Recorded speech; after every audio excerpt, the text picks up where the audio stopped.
For 3 years, silence filled William Forrester's house. Not a peaceful silence you could hear a clock in, but a thick, heavy one, like cotton wool pressed against your ears. Elizabeth died in the spring, gone in just 3 months from diagnosis to emptiness. After Elizabeth's death, William withdrew into himself. Every evening after work, he would lock himself in his study and disappear for hours. 14-year-old Laura cooked oatmeal for two, washed his shirts, and brought home straight A's. The only thing she ever said to him was, "Dinner is ready." He would nod without looking up. Laura grew up inside that silence. By 17, she moved through the house like a ghost, quietly, carefully, afraid to disturb her father's pain. Then Anna Kensington came into their lives. William had met her at a charity event. She was 29, with shiny hair and a laugh that sounded like delicate glass clinking. In her presence, he slowly began to come back to life. A couple of months later, Anna moved in. For the first 2 months, she baked pancakes for Laura on Sundays. She called her darling, asked about school, and seemed genuinely kind. William was happy again. 6 months later, they got married. Laura stood in the third row and clapped first.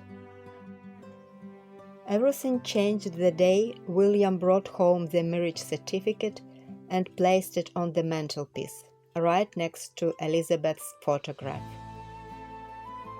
"Laura." Anna entered her room in the evening. The smile was still there on her lips, but her eyes had changed. They were cold, calculating. "I'm the mistress of this house now, and you will have to obey me." She burdened Laura with cleaning, cooking, and laundry. She forbade her from meeting friends. "You need to help the family and prepare for adult life," she would say with that sweet, poisonous voice. William remained silent. When Laura tried to complain to her father, he only looked at his newspaper and muttered, "Anna knows best, Laura. She means well."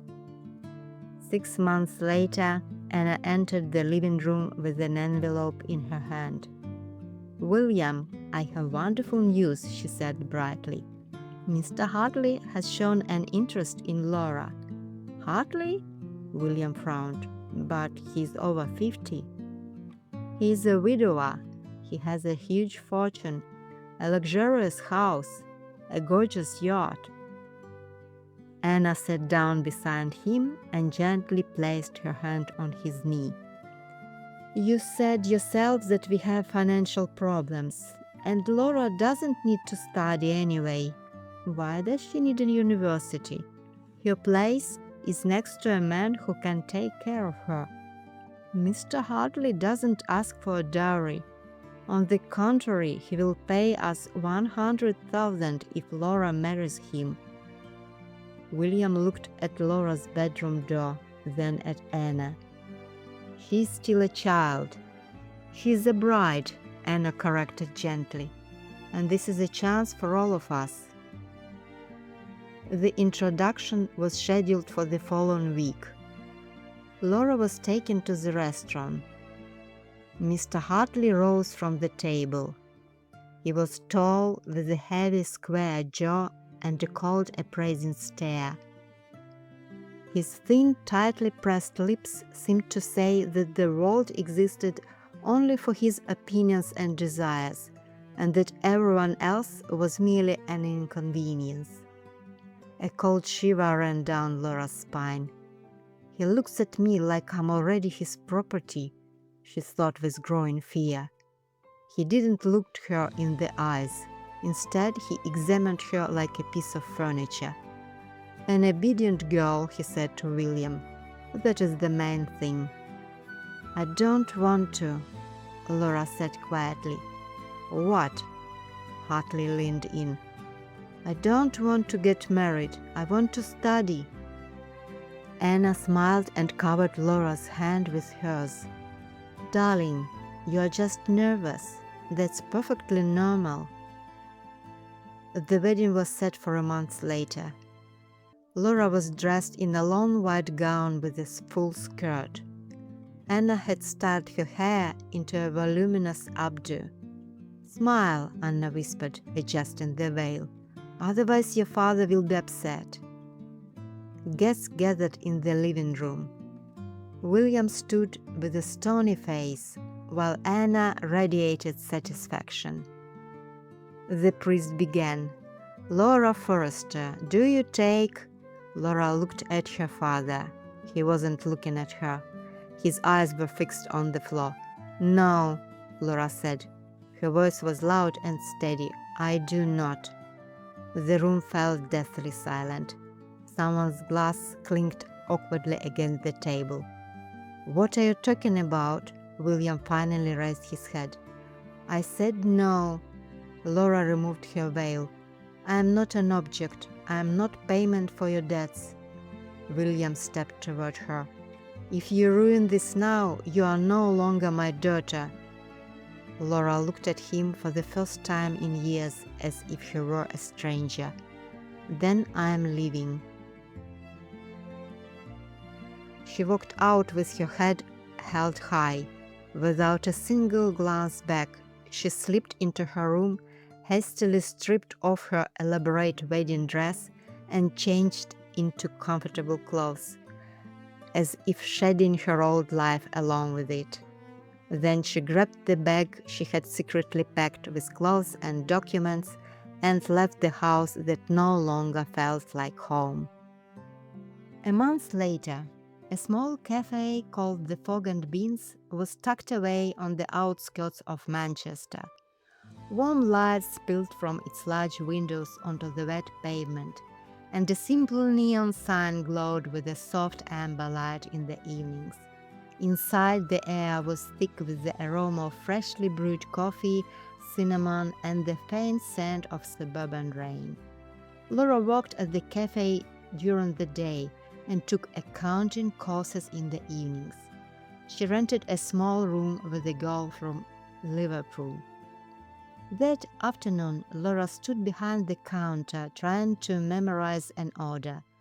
So, 1 almond milk latte, 1 decaf Americano, and, I'm sorry, what was the last one? A flat white, the guy opposite her repeated patiently. He had ginger curls, freckles, and a worn sweater with a hole in the elbow. And a cinnamon roll, if it hasn't run away yet. Laura glanced at the tray. "Still here for now." "Great," he smiled. "By the way, I'm Thomas. Are you new?" "I'm Laura. It's my first day. If something burns, just know I didn't do it on purpose." Thomas laughed. "Then I'll sit further away, just in case." A week later, he became a regular. He came every day, not for the coffee, but for the conversations.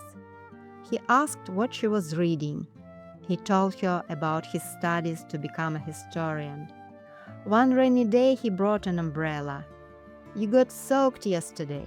Here, return it when the sun comes out." Laura returned the umbrella exactly 1 year later, alone with her heart.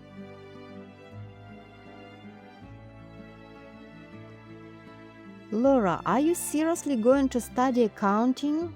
her friend Macy asked, chewing on a pencil. "It's hell made of numbers." "It's my ticket to a normal life," Laura replied, highlighting lines in her notebook. "In a year I'll pass the exams and find a proper job. I don't want to draw hearts on cappuccinos forever." "Then I'm with you," Macy said, pushing her book aside. "We'll drown in debits and credits together. It's more fun that way." And drown they did. They cursed at formulas, drank cheap tea, and laughed at their professor who pronounced assets as assets. Laura fell asleep exhausted every night, but for the first time in years she felt content. The year passed quickly. Laura passed her exams with flying colors. When she walked out of the classroom, Thomas was waiting with a bouquet of tulips. "I was thinking," he said nervously, twisting the flowers in his hands. "You're an accountant now, and I'm a historian. If we team up, we'll have a very meticulous family." "Is this a proposal?" Laura asked, squinting. "It's a request," he smiled shyly. "Will you marry me? I promise to always return umbrellas and never touch your reports." "Yes," Laura nodded and then threw her arms around his neck with pure joy. The wedding was held in a university pub. Budget, £200 and a large pot of pasta made by Macy. The guests included Thomas's entire class, half of Laura's course, the barista from the Fog and Beans, and the accounting professor who came out of curiosity. Macy's cat was smuggled in a backpack. Laura wore a simple blue dress she had bought in a second-hand shop for £15. She had fallen in love with the color, like the sea on the day I left. There was no priest. A City Hall employee who was late for his bus officiated. "Do you, Thomas, take Laura to be your wife?" "I do, for better, for worse, and for when she spends half the night reconciling the balance sheet." "Do you, Laura, take Thomas?" "I do, even if he loses the umbrella again." The tables overflowed with pizzas, chips, and a slightly tilted cake Macy had carried on the bus. Laura stood up and raised her glass of lemonade. "I used to think family was the people who gave you a last name," she said.